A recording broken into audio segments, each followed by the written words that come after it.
Good morning, and thank you for joining us on the final day of the Department of Justice's 2020 National Opioid Summit. Please join me in welcoming to the stage Attorney General William Barr and Deputy Attorney General Jeffrey Rosen.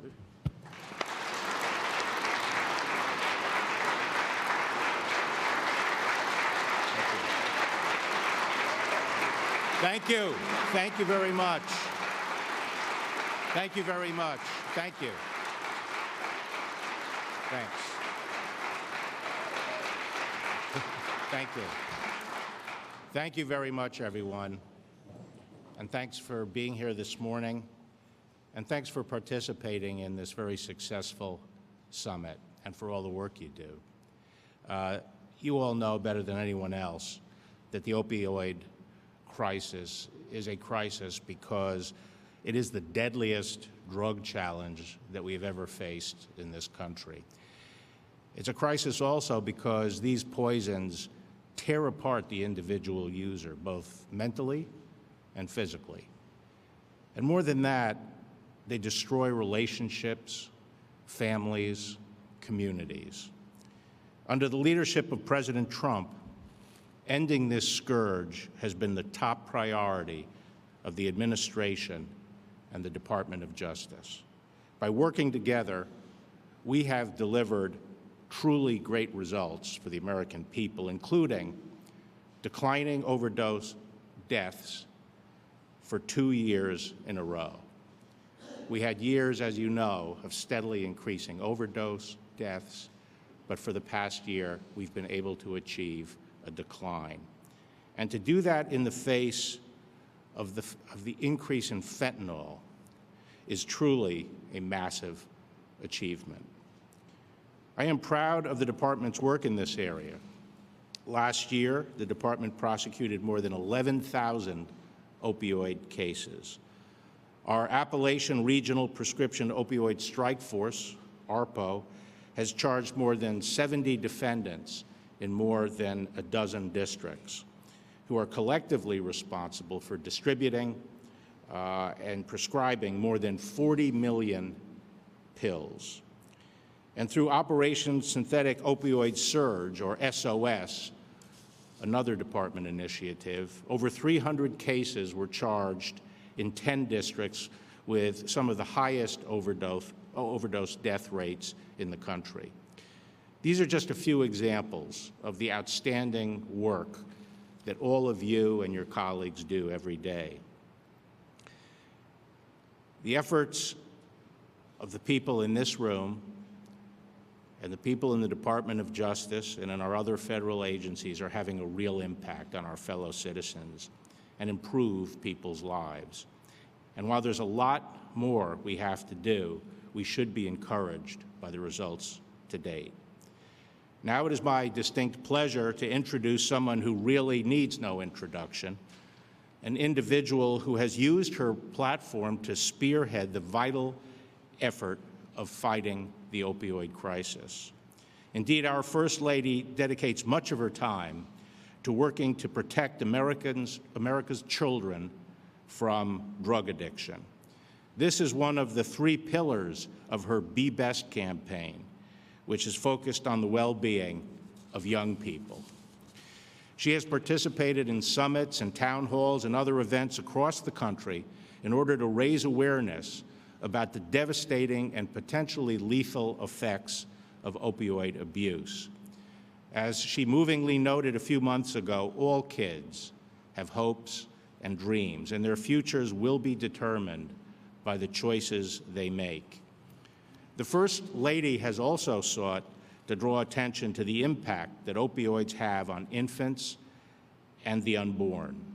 She has traveled to West Virginia, where she visited the nation's first nonprofit infant recovery center, and to Cincinnati, Ohio, where she spent time at a children's hospital to highlight ongoing research involving neonatal abstinence syndrome. The First Lady has emphasized that ending the opioid epidemic will require the entire country coming together. She is absolutely right on that, and she is doing her part to achieve that. And we are grateful that she is here with us today. So please join me in welcoming the First Lady of the United States.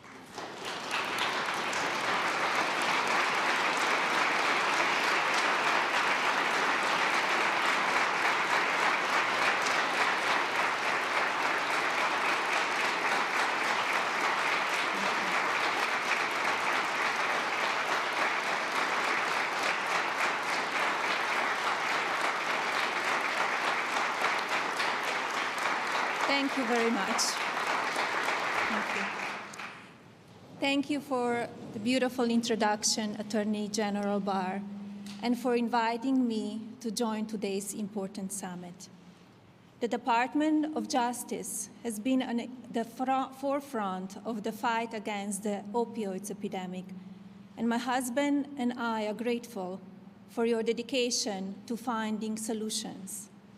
Your leadership has had a real impact in our nation's efforts to combat this disease, and this is to be commended. The success across the administration is also due to all of you who are here today. Each of you play a vital role in keeping our communities and country safe.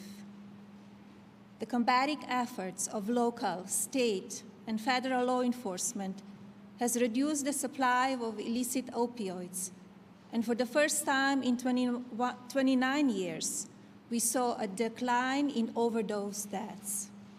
From 2017 to 2018, there was a 4% decline in fatal overdoses. This is a positive and tangible impact on our country, and I thank each of you for making it possible. I know many of you joining us today are federal prosecutors and drug prosecutors.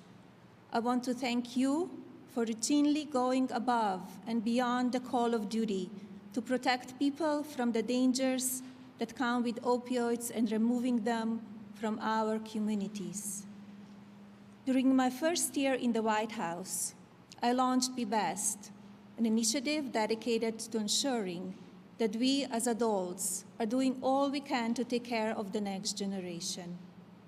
Be Best focuses on 3 pillars: well-being, online safety, and opioid abuse. Since its launch, I have used my initiative to shine a light on programs that show what it means to be best. This can be showing a simple act of kindness, providing care where there is a need, or teaching something valuable.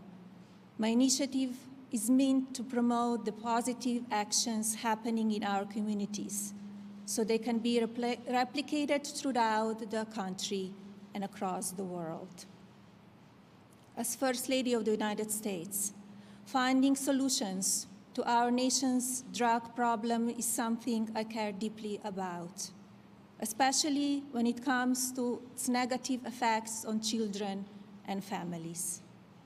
I have traveled to hospitals and rehabilitation centers around the country and have seen the devastating results of drug abuse and addiction, and I was saddened to learn that opioids have affected the lives of nearly 2.2 million children in the United States. While visiting treatment facilities across the country, I have had the opportunity to hold innocent newborns who were suffering from neonatal abstinence syndrome.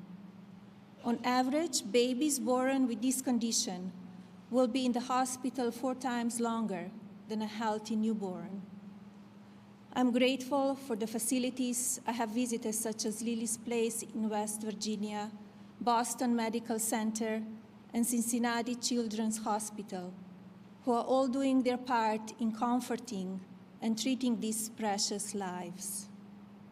Sadly, opioids are the most common illicit substance for which pregnant women seek treatment. I have met the brave mothers who have entered treatment programs to turn their life around and rekindle bonds with their children. It is my sincere hope that spotlighting those programs will encourage others to adopt similar programs or come with their own approach to helping those struggling with addiction. Throughout my travels, I have witnessed the negative impacts the opioids epidemic has had on American families, and is truly devastating. I have learned that addiction and drug abuse are universal issues. They do not discriminate based on income, age, race, or where you live. I believe promoting education and awareness is crucial to overcoming this crisis. If we continue to work together, I know we can create a safer, healthier, and more hopeful world for our children. Each of you here should be proud of the contributions you are making every day. When you remove drugs and drug dealers from our communities, you are protecting American families and our nation's children. It is clear that this problem will not be solved by one person. It will take commitment and compassion from families, communities, places of worship, schools, and people like you. We all need to come together to give our children the very best future. I want to thank you all again for your outstanding work. And thank you, Attorney General Barr, for having me here today. God bless you, God bless your families, and God bless this great nation. Thank you.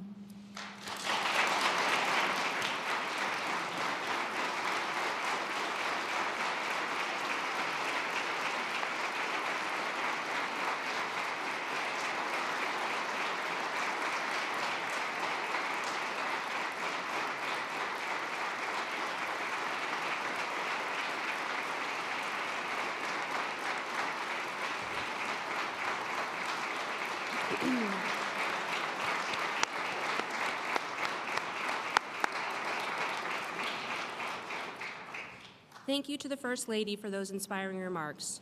We are now going to take a 15-minute break and resume back at 9:45. Thank you.